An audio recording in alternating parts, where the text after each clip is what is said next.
Chapitre 2. Verset sur la vigilance.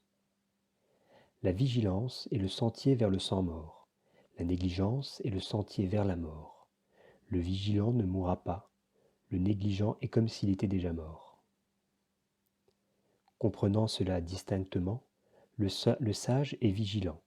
Il se réjouit dans la vigilance, se délectant dans le chant des arias. Les sages qui méditent constamment, les sages qui toujours s'efforcent ardemment, accèdent au nibbana, libres de lien, l'incomparable.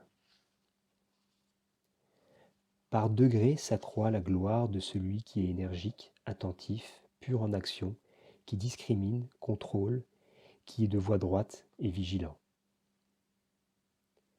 Par l'effort, l'ardeur, la discipline et le contrôle, que le sage fasse pour lui-même une île qu'aucun flot ne pourra submerger. Les ignorants, les sots, se plaisent dans la négligence, mais le sage protège la vigilance comme le plus grand trésor. Ne vous plaisez pas à la licence, ne fréquentez pas les plaisirs sensuels.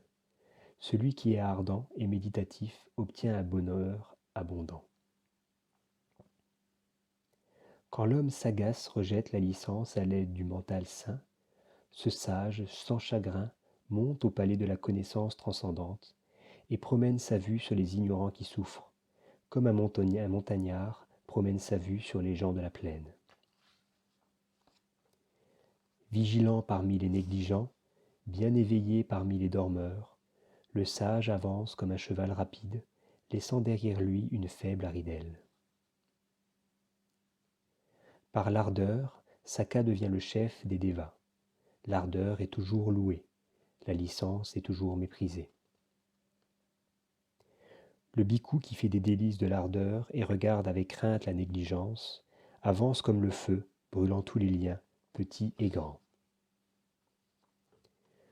Le bhikkhu qui fait ses délices de l'ardeur et considère la négligence avec crainte n'est pas exposé à la chute, il est proche du nibbana. Ainsi se termine le chapitre 2.